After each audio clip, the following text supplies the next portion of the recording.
Hey guys, I'm good at podcasts, you know? Like set it as us three random band of weirdos. I'm sorry for my bullshit edition. All right, well, now that we're here, I'm going to get a beer. Yeah, no, I might as well. You dickbags. Oh. So it's not just like, hey, look at the great analogy we made. Because Maverick is on TNT every Sunday between 1992 and, 2001. Sharks also kind of look like they're not real sharks. Sharks look like they're animals, too. It's okay. I mean, robot smart sharks that can jump through plate glass and also might have lasers that I found in an elementary school bathroom. Oh, let's all go inside. So you're saying it's Tom Bombadil plays Fox Mulder on Fox Thursdays at 9 p.m. And there's an evil corporation, which I generally enjoy. When I like that. That's good. I did almost have a seizure. I'm glad you didn't, for all of our sake. I swear. I seen them Harry Potter movies. Them kids do magic. Cold open. All right.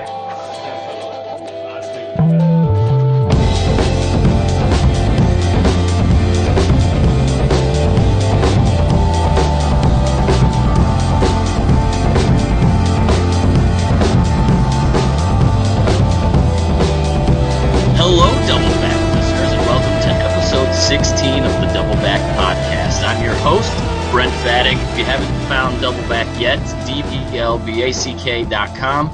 Hit us up, your news and entertainment cooperative. On the podcast today, I have Dave.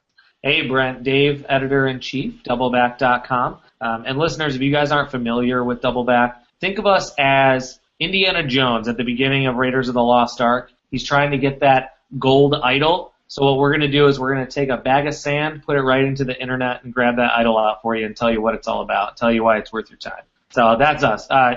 Although Brent and I are not as handsome as Harrison Ford. Topher certainly is. Nailed it. I'm Topher. I'm your favorite rapper's favorite blogger and the guy responsible for holding the bag of sand until we get to the dangerous part of the temple. There you go. If you're looking for us on the internet, you can find us not only at the aforementioned DBLBACK.com, also hit us up on Twitter at DBLBACK, where I will immediately send you twit pics of Russ Cole if you @mention us. So you got that to look forward to. Speaking of things that are not Russ Cole, we discussed a little bit on the last episode, episode 15. Go check it out if you haven't yet. Influential music videos, be this either to yourself, so, maybe a formative moment of self-exploration when you found a Madonna video on MTV late at night. I'm not casting aspersions, but, it's happened. Or simply a music video that is for a song that perhaps you're not super proud of enjoying at the time, but you still absolutely watch the music video should it ever come up. For me, this was one of my first concerts ever was seeing Rage Against the Machine and Wu-Tang Clan at an arena that no longer exists on the face of the earth. Nice. That's up there in terms of decisions that should never have been allowed to occur. So the Rage Against the Machine Killing in the Name of video that came out when I was 10, was kind of revolutionary and or mind-blowing. Suburban white kid, say the Pledge of Allegiance, and there's a very angry man with dreadlocks yelling at me about the corporate power structure oppressing, Chicanos. I wasn't really well equipped to deal with that besides I'm sure I just stood there with my mouth open, staring. And it's a fantastic song and a fantastic album, but I was not prepared for what I saw that day. One of the other ones that absolutely, I was about to say scarred me. It didn't really scar me so much as just completely titillate and excite me was NWA's Express Yourself, which is, a phenomenal music video.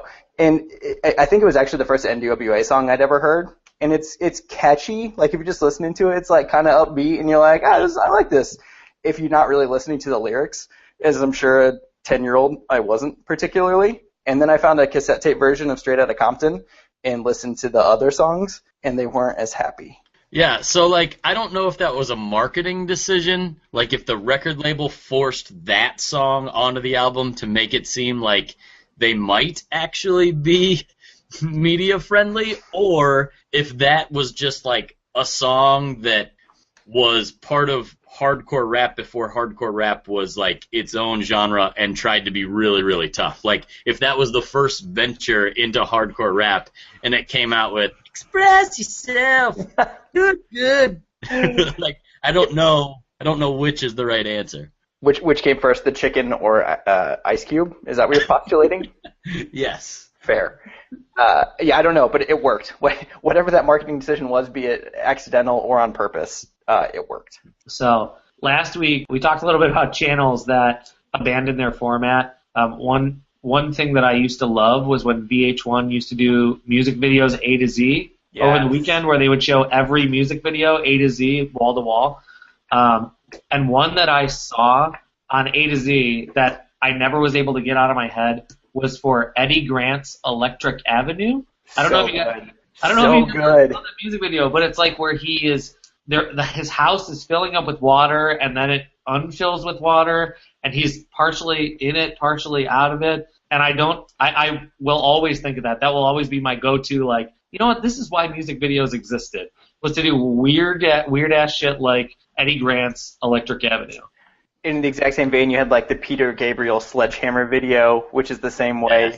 You've got the Dire Straits Money for Nothing. Like, you had two concepts for videos. I feel like they just looked at the artist and pulled one of the two things out of the drawer. It was either, I don't know, black and white slow-mo concert performance footage video, or really weird computer animated, makes no sense, lots of blue and or green screen shit.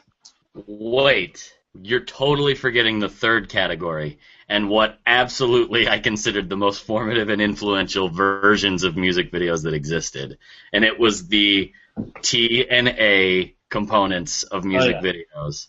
Because I grew up in the 80s and early 90s with a much older brother, so he was watching MTV like 85, 86. I'm like 3 years old, and he's watching music videos with like Hot for Teacher by Van Halen, or Girls, Girls, Girls by Duran Duran, whatever those videos were, and I significantly paid attention, even though I was nowhere near pubescent. So that was certainly some of the stuff that caught my attention, and I think the TNA stuff eventually was kind of phased out from music videos, but there's been no change over the years in any large form. I mean, Iggy Azalea and J-Lo just came out with their song, whatever it is. I think it's just called Ass, Ass, Ass, Ass, Ass, yes, Ass. I believe it's Ass, Ass, right. It's hyphen ass. I mean, that music video is just straight up pornography. It's just pornography, right? It's like, it's barely softcore at this point. So I'm assuming that you never actually saw the Blurred Lines video, because that is way worse than like White Snake, Here I Go Again, but that's going around in the hood of the car. Absolutely. There's also one other category. So I have another one in the holster, but this one you brought something up. You brought up the two categories: concert footage, weird CGI or special effects. I think there was also for a little while there, when it was still brand new, there was the self-referential or meta or whatever. Like, this is dumb. Why are we doing this? And I always think of You Can Call Me Al by Paul Simon, where he has Chevy Chase in the video. For no reason. Yeah, just for no reason, just to fuck around. And I love that music video. It's good for a laugh every once in a while. Yeah, something from that kind of that era that does the same thing is George Harrison's Stuck on You. Is that the name of the song? Got My Mind Stuck on You? Yeah. Where it's just like random shit on the walls and moving to the beat, and that's totally just like a, hey, look at all the crazy shit we put in a room and filmed, guys. Hey, yeah. Right? And Jamiroquai did it 20 years later. Yeah. Yep. The music, there were two music videos from the 90s. I'm like, the listener should know by now, but I'm about 5 years younger than the rest of these other two fellas. Do we really need to mention that every podcast, Dave? You dick. I'm so young and virile. And anyways, so two videos from the 90s that opened my my world, my horizons, made me feel like I wasn't I wasn't the center of the universe. One was Waterfalls by TLC, because at one point they turned into Terminators from Terminator 2. And also there was like a story in the middle, and one that I couldn't wrap my brain around when I was 8 years old. I had no idea how to wrap my brain around what was happening in Waterfalls. But then the other one was Can't Nobody Hold Me Down, featuring Puff Daddy and Mace, where they're in that giant hallway with the neon lights. The wind tunnel neon light hallway of death. Hype Williams. they were living it up in that video, and I really felt like I was missing something. Like I needed a lights hallway and some red patent leather shiny shoot man suits. Yeah, and fisheye lenses everywhere.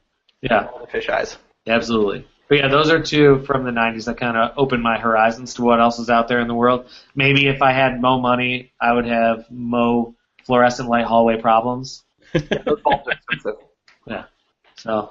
Couple other things I'll bring up. Again, I'm dating myself a little bit, but like because I watched music videos younger in life, I think they affected me a little bit differently, and that's why I'm so screwed up today. But Weird Al Yankovic music videos were almost like one of my first forays into comedy. Mm-hmm.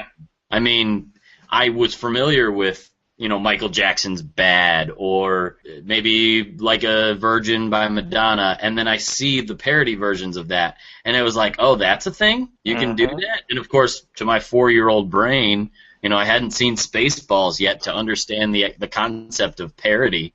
And so that was my first foray into like, oh, you can make fun of things and still honor them, and it be like something that gets played on MTV. Wow, cool. Yeah, absolutely.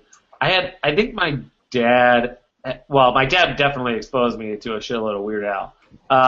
But I think he had like a concert video, or there was one that would show on VH1 or one that would show on something, and it was like just interspersed between his videos and them doing a parody, like mockumentary, like talking to his parents and stuff. I don't know if you guys ever saw that, but yeah, that was definitely one.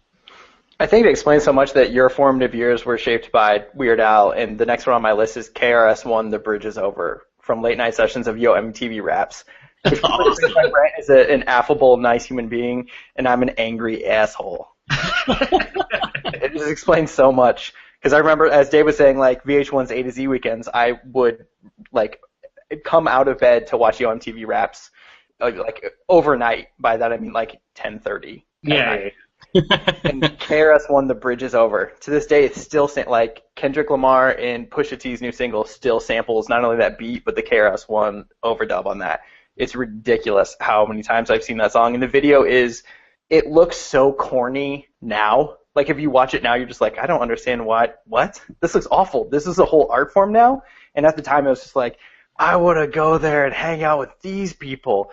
It's incredible. It's one of those things where when you watch it today, it does not hold up to the same amazement and wonder that 10-year-old me was like, KRS-One is a master visionary.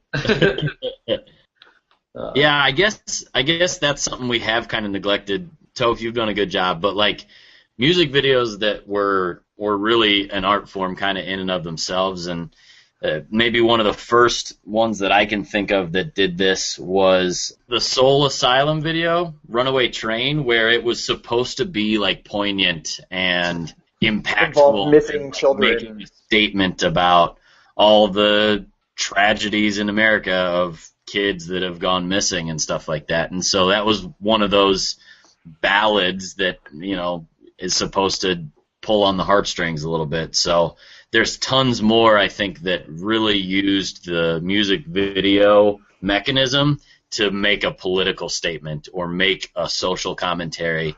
Is there anything else that we can think of there? No. I mean, besides every single ever Rage Against the Machine video, right? Besides them, or like every other Black Flag, Soul Asylum, Dead Kennedys. I mean, like every single punk rock video, every single Rage Against the Machine video, every single KRS-One video, 90% of Ice-T's videos, everything that Ice Cube did before he lost his goddamn mind and started doing kids movies. Are we there yet? Guys, are we there yet? You guys totally went political on me. The next one I was going to talk about was What's My Age Again by Blink-182, where they run around naked. I was just wondering if that was real or not. I was just very curious if they ran around naked or not. That's an insightful political statement from them. Yeah. Mm-hmm. Maybe it's like the man can't. Never mind. Can't put anything on your dick. Yeah, that's gonna get edited out. Edit that shit. Fucking terrible. What an asshole. All right. Well, another thing, it's kind of in the same wheelhouse, but one of my favorite shows to watch, and I would still watch it for like 4 hours at a time right now, this moment. I loved pop-up videos because I have such an affinity for trivia. You'd mentioned pub trivia in a couple episodes back, Dave. Like, that's where I learned so many tidbits about these music artists and stuff. Like, just knowing who they were and, like, what craziness happened behind the scenes of the filming of their music videos. I loved that stuff and would just drink it in, even if it was a terrible song, a terrible video. And they all were. Genre I had no interest. All of the songs were terrible, and yet I would still be like, I hate this. Ooh, born in the Dominican Republic. Yeah, absolutely. So we were talking about ones that might be visually stunning. I just got curious and Googled the most expensive music videos to ever be produced. Ooh. So the top 5 are made up by 2 artists. Can you guys name the 2 artists? Michael Jackson. Yep. And this is riveting listening where I go. We talked about one of her videos before. Madonna? Madonna? Yes. Interesting. Huh. So Express Yourself, you talked about that video. Yep. The 3rd most expensive music video to ever make. And Seriously. you will never guess who directed it. Hype Williams. David fucking Fincher. Nice. Oh. According to Wikipedia. So I'm going to go ahead and throw that out there. But it is cited. So there's a citation. David Fincher, it aired in 1989 for the first time. In today's dollars, that music video cost $9.5 million. Express Yourself? Express Yourself. Terrible music video. It really isn't good. No. Can you guys name the most expensive music video? Thriller? No, but it is Michael Jackson. Michael and Janet Jackson. Yes, I was going to say Scream, it's yes. the video where they're in the spaceship. Okay. And you know what? That Wow. music video was one that was pretty visually arresting when you watch it. Shit now, though. Yeah, now it might not be. But in today's dollars, $10.8 million for that video. Gosh. God damn it, Michael Jackson. Yeah, that's pretty crazy.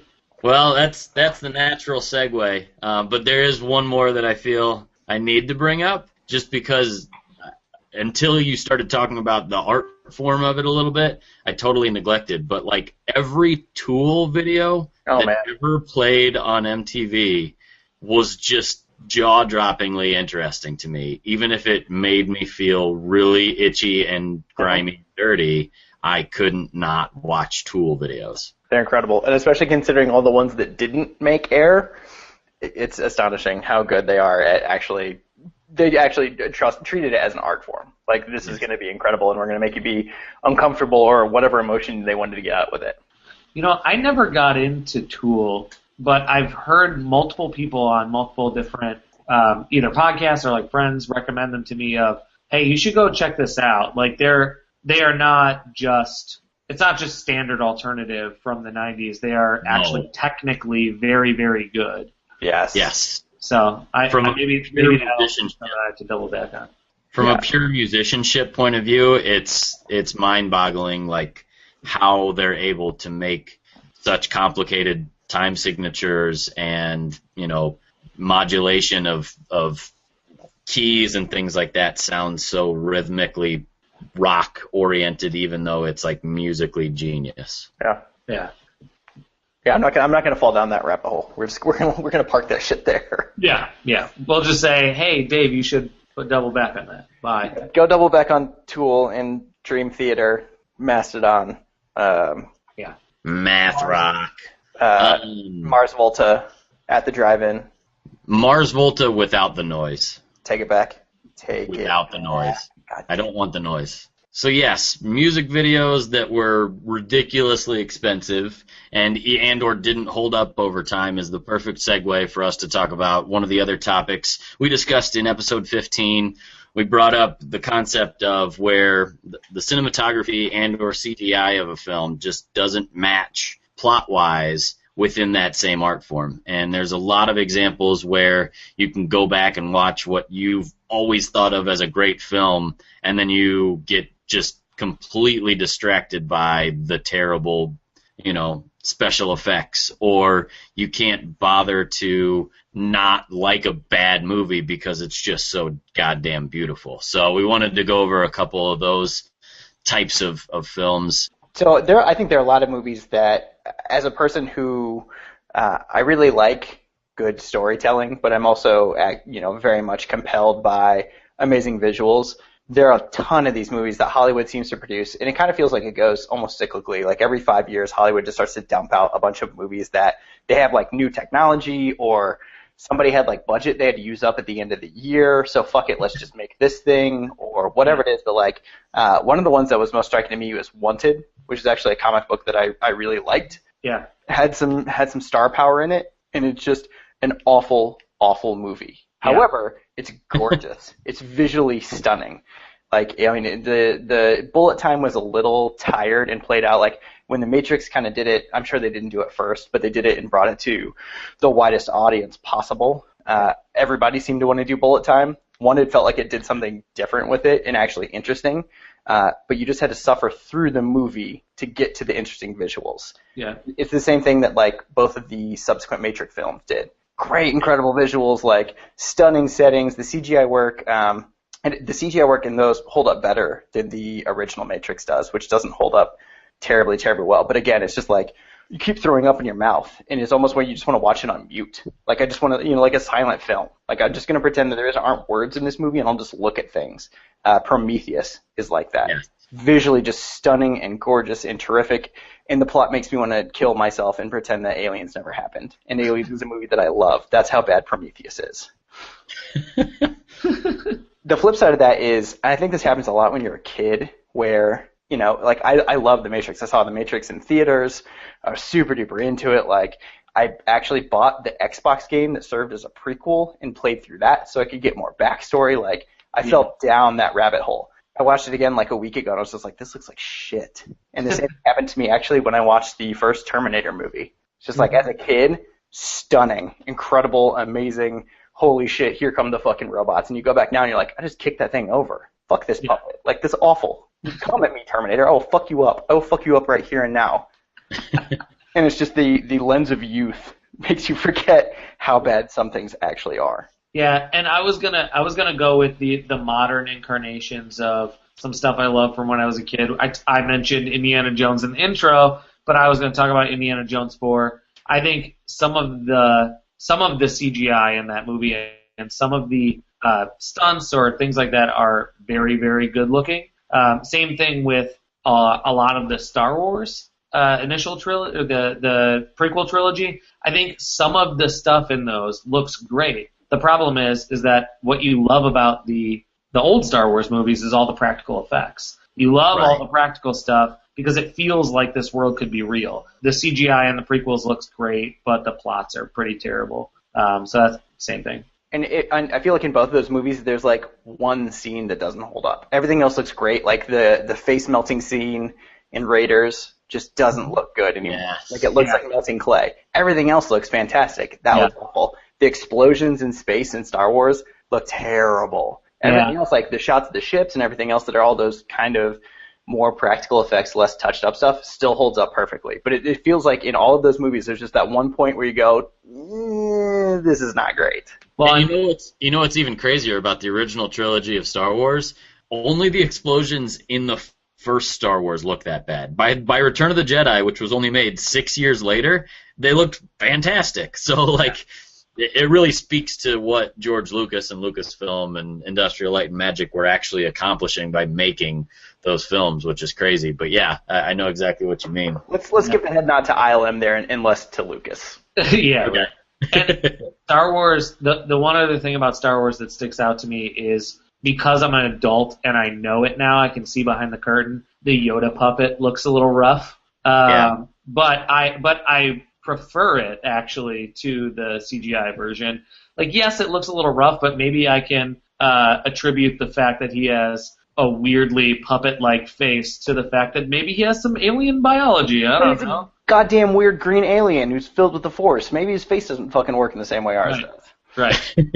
His dialogue doesn't really hold up that well if you listen to it now as an adult, but I found it always really funny that I think it was one of the box sets, one of the 9 box sets that Lucas has tried to get me to buy over time was the making of the prequels, where they're actually talking about, like, when you have the fully digital Yoda, and they're like, can you make the ears, like, have the jiggle more, and can you get the mouth to look more like there's a hand in it? It's like you have this completely digital, you could smooth all that out, and they're still going, yeah, no, look at like somebody's got an arm jammed up Yoda's ass and is talking to him here.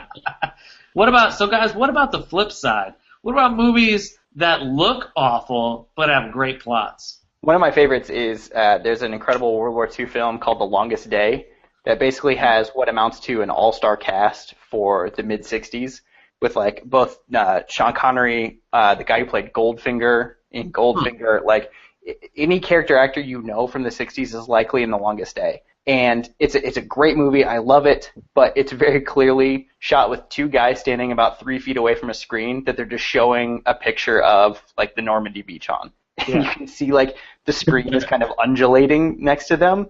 Like the effects are horrible. Love the movie, but it's just like every single time they're not just shooting someone like a two-shot in a room, you can absolutely tell that everything is fake. One that I just recently saw and was actually surprised at how bad the CGI was Forrest Gump. Like, it was actually distracting every time. And there's a ton of it. Every time I watch. What? There's a ton of it. Yeah. There's so much of it, and it's so noticeable that it ruins such a, like, wholesome and, like, inspiring movie because I'm just staring at, like, when they didn't roto in Tom Hanks very well into that black and white grainy footage. I probably haven't seen that in more than 15 years, so I was never going to watch Forrest Gump again. You know, I kind of like watched Forrest Gump enough. Now I want to go back and see if it just looks like complete and total trash. Luckily, since Forrest Gump is such a character-driven film, you're still able to get some of that same feeling from it, but because of the CGI, it can be a little bit distracting. The original King Kong or Planet of the Apes, movies that are still very good. If you go back and watch them, the acting is still pretty decent. The plots are still pretty good, but I absolutely can't get past that. It's just too much. King Kong has the claymation, and Planet of the Apes has the ape masks. Rubber masks that the mouths don't move. They just kind of flap against each other when they're talking, and it's awful. It's nightmare fuel. Looks like, you bought it at the Halloween store that's only there in your town for 32 days. But you bought it like November 4th, and every good mask was taken. Yeah, absolutely. The other one I was going to talk about was kind of like a third variation on this, which is movies that you love that looked great with their practical effects, had great plots, and then went back and redone. And obviously the easy answer is Star Wars. You can talk about that all day long, but we've done it, and we're not going to do it again. Every single time they try to update Hitchcock makes you want to kill everyone. Absolutely. Yes, the Birds doesn't look good anymore. You know what? Fucking leave it alone. It's fine. Yeah. They also the one I was going to bring up was E.T., where they threw a CGI E.T. into about a third of the scenes of the movie and left the practical E.T. for the rest of it. And it just does not work. It totally takes you out of the movie. Gross. My grandmother had like 4 VHS tapes, and E.T. was one of them. So every time we went over there, it was E.T. on the green video cassette. Yes. Yeah. So I've seen that movie 100 times. So now when I see CGI E.T. pop out at me, it totally takes me out of the whole thing. So again, because I love lists, and we're talking about movies that have expensive CGI budgets, the top 7 movies include 2 Pirates of the Caribbeans, fair, 1 Titanic, and a Waterworld. So that means that it's just real expensive to make movies about water. Yeah. And unfortunately, only 4 of those movies made money. I'm looking at you, Waterworld. Yeah, Waterworld is rough. Could you imagine what that budget would have looked like if Kevin Costner made it now with CGI? About $20 and a bag of Fritos. You got to rent a camera from the public library, and I take it back, $37.50 because you need a lot of blue construction paper. I had no idea this movie cost this much money, but apparently Tangled is the second most expensive movie ever made. Isn't that an animated movie? It's what? Yes, Isn't it an animated movie? I think they're doing it wrong. Yeah, I think they fucked that one up. Someone got really rich off of that with no one noticing. Mandy Moore's price tag must have been astronomical. Yeah. $10 billion. The next highest animated movie is Toy Story 3, and it's like $60 million less. Shite. I don't understand how, like, you need a computer and some nerds. And speaking as a nerd, I don't get paid that much. I mean, to be fair, you need a lot of nerds. Fair. Have you ever seen the CGI credits at the end of an Iron Man movie? Obviously. My brother and I play a game because they always have end credit sequences. We play a game where we call out the funny names that we see. All right. What actually had spawned the third part of what we had suggested to each other to double back on from episode 15 was this whole conversation about cinematography not holding up to the plot. And Dave and Topher's nerdgasm got all over my computer, and they recommended that the Double Back listeners and myself do a little bit of doubling back on Doctor Who. You guys want to introduce this topic here? Yes. So I had just recently gone back and started Doctor Who. I saw an episode from the Capaldi series, the new Capaldi series, and was very intrigued about it. And as a card-carrying member of the Nerd Mafia, I really feel like I lose a lot of cred by not having Doctor Who within my, within my knowledge base here. So I started the Eccleston season, which is season 1 according to Netflix, and as Topher mentioned last week on Amazon Prime. And it's very good, but like Brent said in the segue into this topic, the CGI is very, very bad. And most of the time, within the Eccleston season anyways, it's not CGI, it's practical effects, and the practical effects themselves look pretty bad. So that was something that was hard for me to get through. I made it 2/3 of the way through that season, and I've heard that, once David Tennant comes on board, it gets a little bit better, but that the budget is never super high for a Doctor Who episode. A big part of it, especially when we're talking about the kind of, I hate to say production value because I really feel like it's a conscientious choice, is that, from Doctor Who going all the way back into the 60s, is that this is made basically on a shoestring budget. Like, it was supposed to be a kid's show initially. Yeah. So they gave them, the equivalent of like $15 and, access to the broom closet, which is why one of the show's biggest, antagonists, the Daleks, fucking have a plunger sticking out of them. Like, they're covered in dots, and then they have like a weird kind of spatula, like whisk handle and a plunger. Because you had $15, and they're just like, well, fuck it, let's just go get shit out of the supply closet, and we'll make a robot monster. Yeah, it's like an overturn. Mr. Rogers and Doctor Who had the exact same budget. 100%. So, it's kind of, I honestly think, like, obviously now the show is like a worldwide phenomenon. They make billions of dollars off of it. It's a conscientious choice to keep that kind of aesthetic, for good or bad. It really is off-putting to a lot of people up front, and I get that. It's kind of a high barrier of entry. You've got to be willing to just kind of slog through it and stick around for the story to get past some, sometimes it's bad practical, sometimes it's bad CGI. Yeah. There was an episode, I think it was, we're going to talk about a different one later, but I think it was called Aliens of London, where there were aliens that zipped themselves up into human skin. Yep. And that one was pretty, the CGI was really bad, but the story ended up being pretty good. Fantastic. It was, and there was the very first episode of the Eccleston season is about mannequins that come to life and haunt his new companion, Rose Tyler. Mm-hmm. It is difficult to get through if you watch it just to laugh at it. If you watch it just to laugh at it, then you're not going to get anything fun out of it. You'll be burnt out by episode 3. But if you stick around long enough to catch one monologue at the end of the episode by Doctor Who, you will be hooked. And that's kind of how I got hooked, because Eccleston, I think, he's not, from what I understand, he's not Tennant, he's not Smith, but I think he's not Capaldi. He brings enough gravitas to it and enough, humor and levity in the other moments that he's pretty damn good. And a lot of the times, like you're saying, that first mannequin episode is pretty, like, tongue-in-cheek, a little goofy, like, oh no, watch out for the store mannequins. The same concept is explored with Tennant and Smith with the Weeping Angels, and it's fucking terrifying. Like, it's nightmare-inducing. It's the exact same concept. They just changed the mannequin to stone statues, so they didn't have to have, like, I don't know, it's very different in the way that they present it, but it's the exact same concept. So it's kind of like there's that barrier to entry where you've got to get through some, like, goofy store mannequin stories, because then you get presented with a very similar idea, and it's super compelling. Yeah.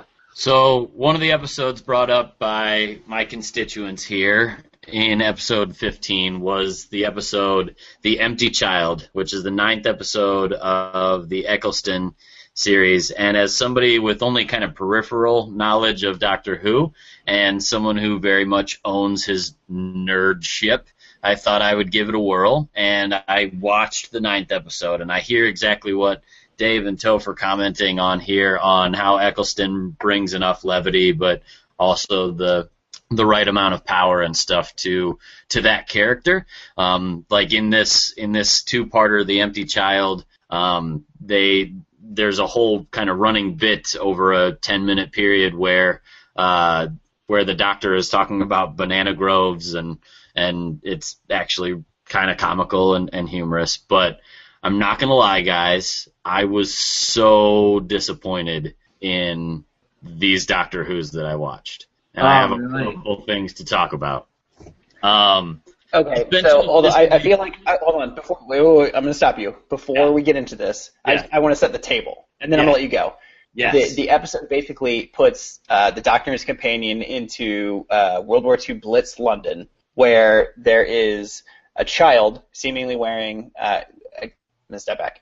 Puts the Doctor and his companion into World War II Blitz London, where he meets a street urchin / orphan who seems to be providing for this kind of gang of children. And they are constantly on the move, not only due to, Nazi bombs, but also this incredibly terrifying, creepy child who wears nothing but a gas mask and just follows them around asking, "Are you my mommy?" Which is, my impression does not really lend it justice. It's creepy. Like, it's not okay. It's awful. And so then the episode becomes like, who are these kids? Why aren't they out of the city? And why are they running away from a kid who's probably like 3'5"? Like, just kick the fucking thing over. Like, he's a little kid. What are we doing here? So please, Brent, continue telling me why you're wrong about Doctor Who. I thank you for summarizing the plot of the episode. And Doubleback listeners, you get to form your own opinion on all this stuff. As Dave mentioned, we're just the one trying to highlight to you what is worth your time and what is not worth your time. So whether this is a bag of sand or a golden idol is your choice to decide. This, to me, was definitely a rough one. Now I'm going to give this whole season a little bit more of an opportunity, but since this was the episode that you thought, Toph, would grab me, there were a couple things that stood out. So suspension of disbelief. I'm totally fine with a 900-year-old doctor. I'm totally fine with him time traveling in a police box. I'm comfortable with all that. I can get on board with that stuff. But I'm supposed to believe this 900-year-old doctor who's basically omniscient to the ways of the world or the ways of the universe and the ways of all time-space continuum is bamboozled by a guy with a piece of space junk that leads him to this time period, right? Okay, fine. That's not strange to you. Then I'm also a little bit thrown off by, like, what types... Yes.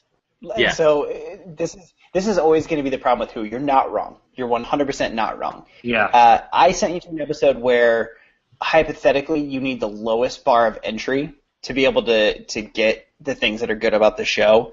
That said, the show's been going on since the fucking 60s. Like, we're in the 70th year of Doctor Who. Like, there's a lot of backstory. That said, yes. I don't think you necessarily need it to enjoy it. But that said, if you've been watching, even if you just watch, like, all of the Eccleston series, like, let's say you just started with Series 1 of the Eccleston Doctor, like, you get enough kind of, I really, this is going to be the most pretentious thing I've ever said on DBLBACK Podcast. You get enough atmosphere of the show to understand that a lot of the times Doctor has very little idea what's fucking happening with the TARDIS. Like, It's kind of like, imagine that you are put into a bumper car just shit-hammered drunk. Like, you kind of understand where this car is going, but a lot of times you end up backwards smashing into someone and looking over your shoulder and going, oh shit, there's someone else back here. Have you fucking seen this guy today? Okay. It's not so much like a precise machine that, the TARDIS is actually, even later in the series, there's a personification of the TARDIS as a person, and it's basically just an hour of the TARDIS and the Doctor disagreeing and arguing about whose fault it is that they've ended up in so many fucked up places. Yeah. And I think that said, like, go Dave, please help me. One thing I like about it is that he's not omnipotent. Like he can't fix every situation just by clicking his fingers. And Right. I think that's one thing that Eccleston does very well, is that he plays the like lighthearted, good-hearted dunce pretty well at the beginning of episodes, and by the end he plays the man of action very Pulls well it all towards the together. end of the episode. I think that's kind of what I like about him, is that he does both sides so well. And Yes. his whole, and again, this is, when I just give you one episode to go check out, this is certainly, again, a high bar of entry. His whole series goes from, I don't know, I'm just banging around Earth. Earth sounds cool. It's hanging out on fucking Earth. To all the way in where all of a sudden, like, all of his 900 years come back to bear on him. And he's a much angrier, pissed off. He's fucked up. He's done horrible things. Like, people have done horrible things to him. Like, he's seen some shit. So that 9 catches him still on the upswing of, like, I don't know, what's going on your planet? This sounds pretty fucked up. Like, oh shit, you had a huge fucking war? That's strange. Why are you afraid of a kid? What's going on here? Yeah. So my ongoing points probably aren't going to be worth it or even make No, it they in absolutely the are. podcast. No, they What? absolutely are. They absolutely are, because if someone looks at this without the backstory, then your point is 100% correct. Uh-huh. And again, this is coming from a guy that used to play with tiny little pewter Doctor Who figurines, because my dad was so into Doctor Who that I had the entire sets of them in multiple cardboard TARDIS boxes. So I have a little bit of understanding of Doctor Who, but this episode, like, I was just, I can accept things for pure entertainment value. I can accept things for campiness. I can accept things for, like, plot holes now and again. But if we're going to pick on a movie like Prometheus because of plot holes, I'm certainly going to look at Doctor Who with that same sort of skepticism. So that's where some of these points are coming from. So a little thrown off by Doctor Who being bamboozled by a piece of space junk. Okay. Space junk guy, fair. And then similarly, what types of credentials you guys, and this is maybe an open-ended question so that I can frame this next point. You tell me, like, how does the Doctor pick his companion, and where does the companion come from? I mean, it was almost like he just stumbled into her at the beginning of this very series. Right, but doesn't it happen pretty much every season, or like new Doctor, there's a new companion. There's a new female companion in most recent iterations, right? Some of them cross over between, like, the last year of a Doctor and the first year of the new Doctor. Yes. I don't think it's never been explained specifically. Like, early on in the series, like, it was like his granddaughter, or they had like some kind of specific tie. The last 4 of them now have really just kind of been people the Doctor seems to slam sideways into accidentally and finds interesting. So, oh my, would you like to go traveling through time and or space? Okay, so that actually is fine with me. So, like, they have to have no credentials whatsoever, so I'm comfortable with that. But, like, that's very fascinating to me that a 900-year-old, like, just wants to fuck with some human and bring them along for the ride. But, I was having that question while I'm sitting and watching this chick be swooned by this con man and seemingly still invested so wholeheartedly in the Doctor's purposes. So that was very odd to me that both of those sides and angles were being played. So spoiler alert, that never goes away. That's consistent throughout. At one point in almost every episode I've ever watched, it's just the only thing that pops up in my head is, what the fuck did you get in the box with him? What did you think was going to happen when you stepped into the box with the weird time-traveling space guy from the fucking future? Yeah. That you were going for ice cream? No, you're going to go see some fucked up shit. What do you mean you're complaining about this now? So that's, you're not alone in that. Yeah. So it really doesn't paint women in a great light either, that they're just like so. I'm just gonna go. I just need some adventure. So if this one wasn't a great entry point for you, there was another one in the Eccleston season that I've watched, which actually happens right before The Empty Child, which is episode 8. It's called Father's Day. It's very self-contained, and it's very, like, Back to the Future-esque, where Rose, the companion, it's a story that is featured around her. It has to do with her father, who in present day is dead, and she goes back to a wedding where her parents, featured into the wedding. It wasn't their wedding, but it featured into it, and I thought that was a really good episode that was very self-contained and showed off the relationship between the Doctor and the companion. No? Topher shaking his head. No, you're totally right on that. I just don't think it's self-contained. Because, spoiler cast, if you're going to go watch this season or this episode and you don't want to know anything about it, then this is a great point to fast forward 15 seconds. There's a little button on your iPhone. Just jump it ahead like 45 seconds. Just hit the button, and now we're talking. Yeah. It has a very high bar of entry, I think, because first and foremost, you have to accept the fact that there's a goddamn fucking time traveler who's had 9 companions, and you can take her back and show her ultimate dimensions and universes. Like, the other one is Blitz London. Like, that's something that you very least. And the other thing is the CGI in The Empty Child is mostly okay. Like, it's got like the face melting, but that's about it. So I think it's just creepy kids in gas masks. Yeah. Father's Day has the Reapers. Yeah, Father's Day is the worst. CGI. Definitely the worst CGI. Bat, dolphin, manatees, kind of. Yeah. Flying. So how about this? If you can watch Father's Day and enjoy Father's Day, you're fine. You're good.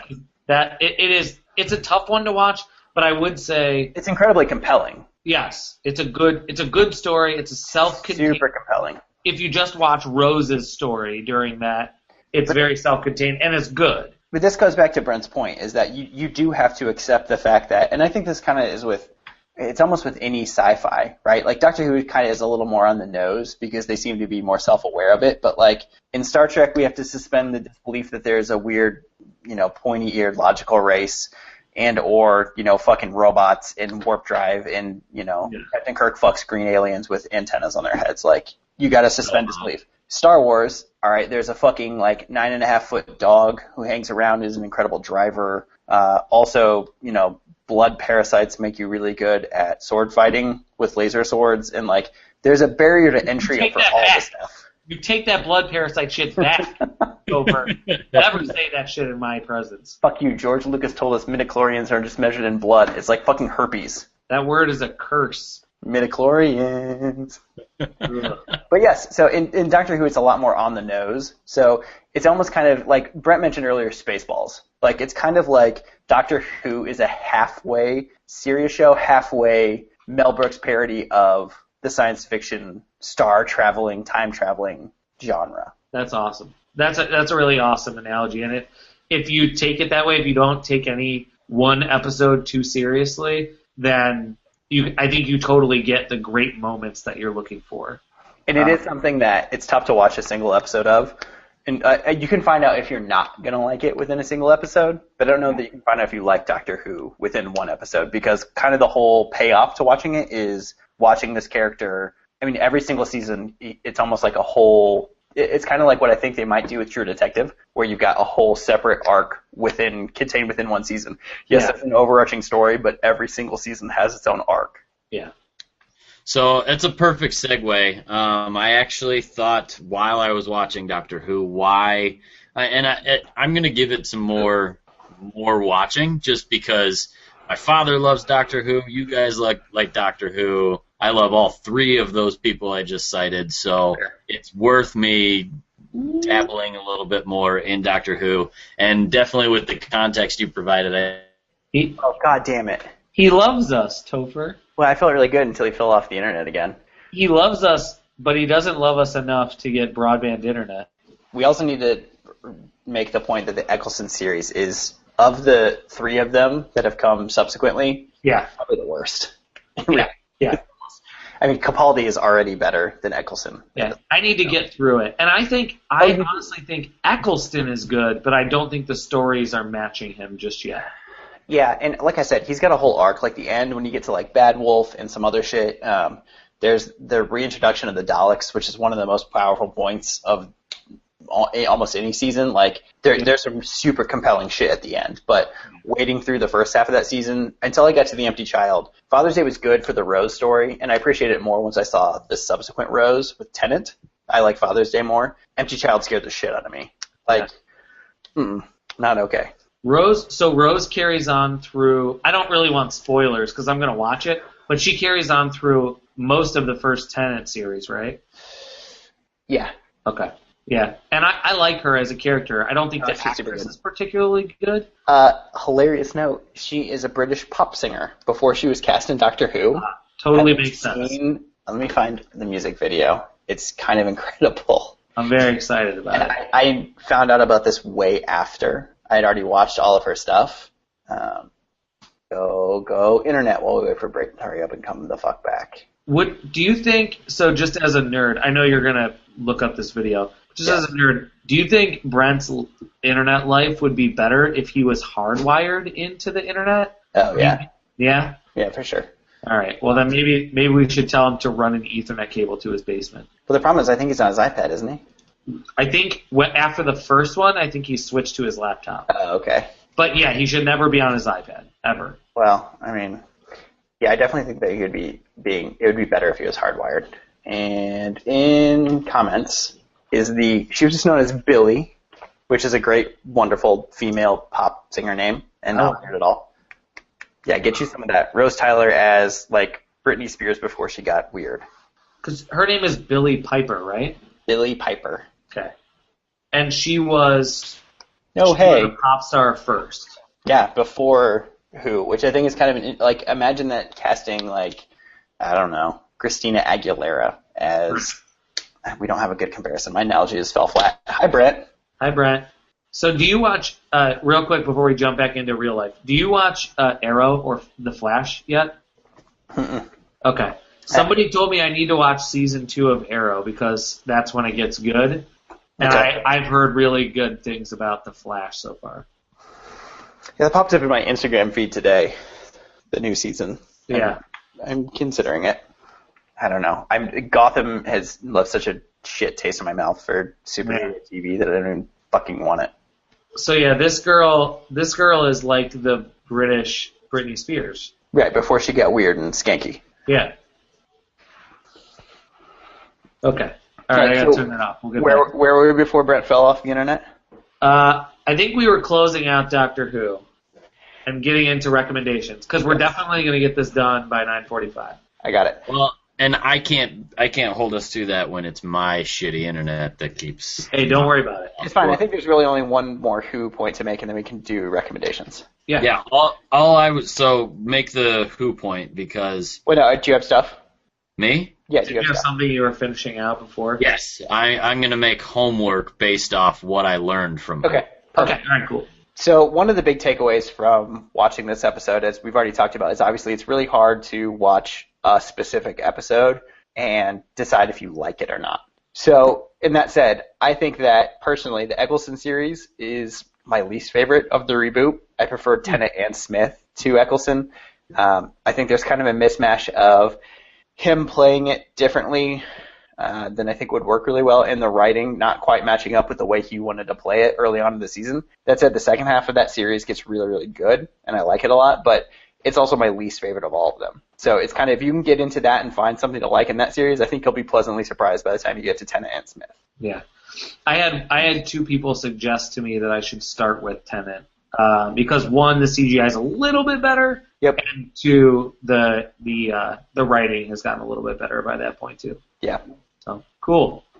Yeah, and actually, again, I'm going to spend a little bit more time on Doctor Who because my father loves Doctor Who, you guys love Doctor Who, so I'm going to make it happen because it's an investment I'm willing to make, especially since they're all so readily available on Amazon Prime. But what I realized you love all three of those people, including us. You love us. I hope that part actually got recorded. So because we love you too, Mike. No, but we don't want to make you say it again.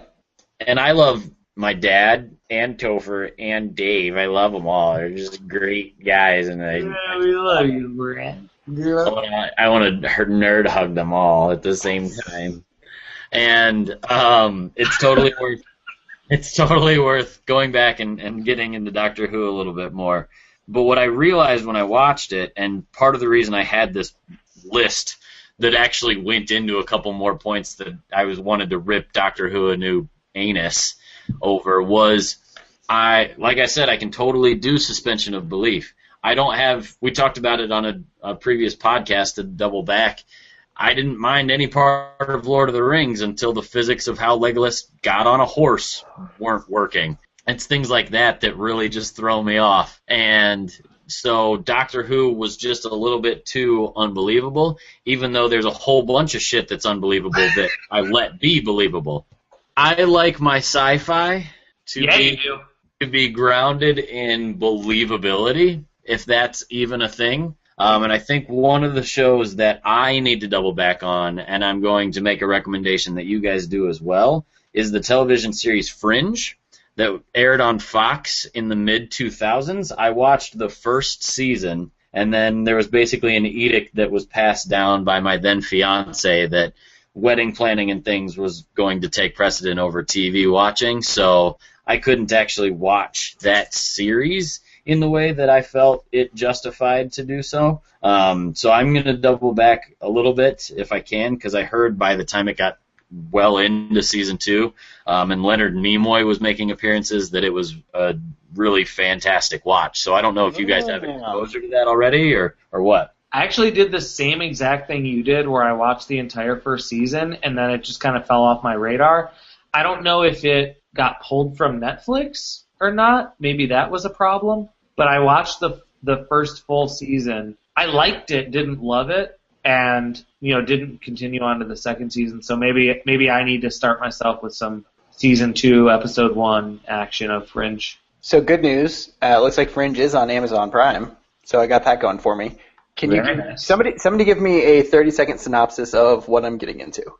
I'll take it. So there is a very, very harebrained scientist played by the very interesting character actor John Noble, who you'll know from the Lord of the Rings series as the Steward of Gondor. Ah, yes, he's the old man. The Steward of Gondor, who's watching over Gondor until the king returns, right? So yeah. John Noble plays this harebrained scientist, and his son is Charlie Conway from Mighty Ducks, Joshua Jackson. Yes. Yeah, and he's actually really good in it. Yes. A lot of people complained about the female lead in this show. I think that was some of the chatter on the interwebs when this show first came out, because she was too sterile and things like that. But there's basically this fringe division of a federal task force created, not unlike X-Files. But they do a lot of just ventures into strange things that are happening, and this archetypal mad scientist played by John Noble, always has some insight. But he's a character very much like the Doctor in Doctor Who that's like based in all this science and, rigorous adherence to physical law and things, but then he's just batshit crazy at the same time. So it's entertaining there. It also features Lance Reddick. Lance Reddick was in The Wire. British Bond. Yes. So, and he was fantastic in The Wire. I think the cool way to describe it is that it's a procedural, but it's a procedural that dives into a lot of sci-fi. Sci-fi tropes at this point, but I think they put a good spin on it, and they try to at least base it in, they create a universe. They do a lot of world building within the first season, from what I've seen, where this guy, I can't remember what the name of his character is, but John Noble, the actor, Dr. Walter Bishop. Walter Bishop, yes. Walter Bishop did a lot of, scientific studies, secret government studies in the 60s and 70s. And drugs. And drugs, lots of drugs. And Joshua Jackson, Charlie Conway, the owner of the best triple deke in the history of Minnesota Pee Wee hockey. Or Peter Bishop in Fringe's case. Yeah, or Peter Bishop. He is John Noble's son. So there's a father-son dynamic, but there's also a, this guy is crazy dynamic. At one point, he makes them buy a cow, right, in the first season? Yep. Because cows have some special, I can't remember what the episode was, but it's something about how similar their biology is to us, and he can study a lot of the fringe science stuff with the cow, and they name the cow, and the cow's like basically a minor character throughout the first season of the show. But it's pretty good. I wouldn't say you want to binge watch it, because I tried doing that. I tried binge watching like 10 episodes in one day, and it was just kind of like mentally exhausting. But if you take it whenever you're in the mood for sci-fi, I think it's a good one to dive into. I think it's an interesting thing that I want to go rediscover, and I'm asking you guys to go on that journey with me. Very nice. I'm going to double back all over that. You got a recommendation for us, though? So I have been watching The Strain on FX. This is actually a book series that I discovered a couple years ago that FX picked up, and it's kind of it's at its core a vampire story, but it's done better, if I can just put that punctuation on it. The idea is that it's basically a pathogen that's causing the specific symptoms, and there's a mutation, and it kind of goes from there. The story is from Chuck Hogan and Guillermo del Toro, who knows a thing or two about being creepy. So, good things there. It just wrapped up season 1, I think. I think season 1 just finished. So you'll have to find it either on demand or potentially on FX's website to go back and watch it. But I actually haven't finished season 1. I've got a chunk of it on my DVR. But it's one of the few things that I've actually seen that is translated from I think it's a book trilogy that I really, really liked, that they did very, very well. A couple of the first episodes were actually directed by Guillermo del Toro, who, if you've ever seen his stuff before, you kind of know if you like it or not. So if you're into that kind of thing, you already know what to expect. So we were talking about suspension of disbelief earlier. So as long as you can get past another vampire story that's kind of got a different, at least a novel take on it from my perspective, the writing's really good. If you like Guillermo del Toro, the visuals are fantastic. Highly recommend getting into that. I think they were going to get another season and then potentially a third. So that'll be something to keep an eye on in the future. There you go. So my recommendation for this week, I'm going to go ahead and make it a TV trifecta. And mine, actually, the full episode is on YouTube, so I'll post it to the comments here. But as everybody knows, I can't go an entire episode without mentioning Aaron Sorkin. So or Batman. Just Aaron Sorkin and Batman, just hitting me in the face, all over my chin. Yeah. So I'm going to have people double back on an episode of Sports Night. I don't know if you guys ever watched Sports Night when it was on. Bless Sports Night. I love Sports Night. Fantastic. But I'm going to have you double back on a specific episode. It's season 2, episode 2.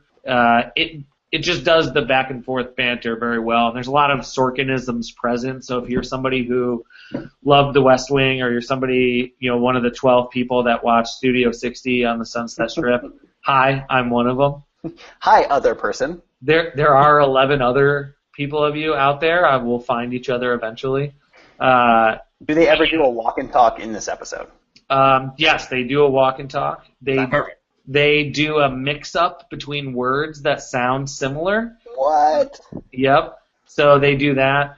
It also goes to show a lot of the larger kind of themes within the show, which is Dan and Casey's rapport, and then also Casey and Dana's torrid love affair that almost never happens within the show.